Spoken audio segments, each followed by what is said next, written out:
James Shaw. Thank you, Mr. Speaker. Mr. Speaker, for a party that likes to pride itself on its economic acumen, the National Party does seem woefully incapable of grasping some basic principles. You can't buy real stuff with monopoly money, and you can't make progress on climate change with fake credits.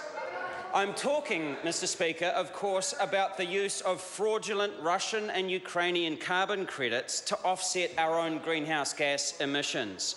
The government's whole approach, its entire approach to climate change so far, is to pay other countries to cut down on their pollution so that we don't have to.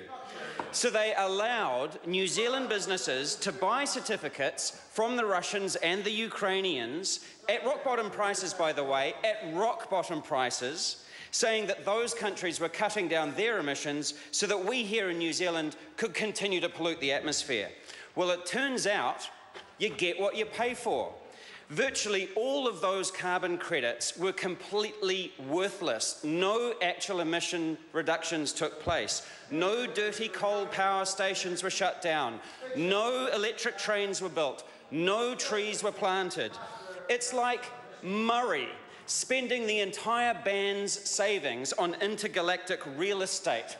Well, the certificates might be real, but Planet Germain is not. It's like buying a car off the internet that's got no wheels and then insisting that you can still win the race because the certificate of sale says that it's got wheels on it when it doesn't. And you bought the certificate of sale off the internet from some Russian website. Well, what's worse, Mr. Speaker, is that when they were caught out, the government went on to say that because those fraudulent credits were legal at the time that they were bought, that we can continue to pretend that our emissions went down when in fact nothing of the sort happened. This is the government's shibboleth. They cannot tell the difference between what is real and what is fake. And I'll tell you, Mr. Speaker, I started my career in the world's largest audit and advisory firm. Thousands and thousands of accountants the world over, and they will tell you that accounting does not trump chemistry and physics.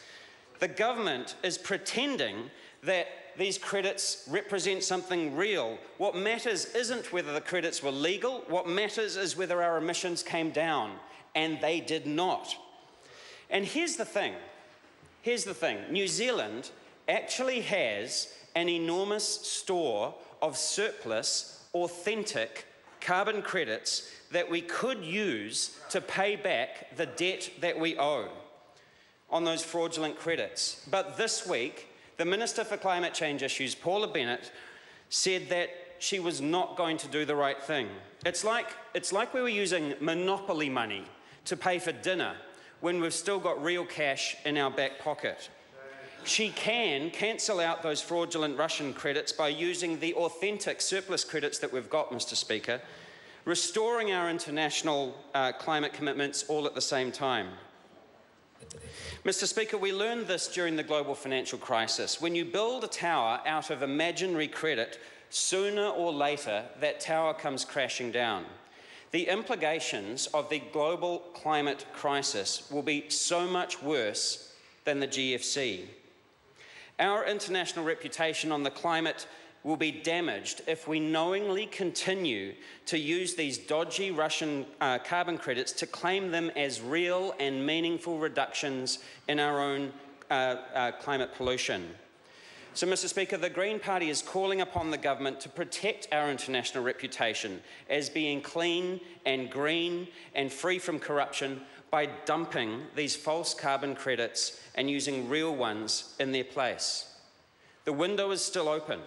The government still has the opportunity to do the right thing.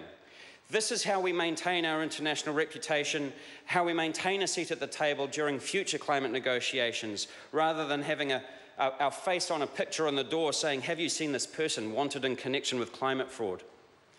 Mr. Speaker, we don't want to be like the emperor caught out in our fancy new clothes. The clothes were cheap because they didn't exist. But now Paula Bennett is saying that because they were real, she's saying that they were real because they were somehow legal at the time they were purchased.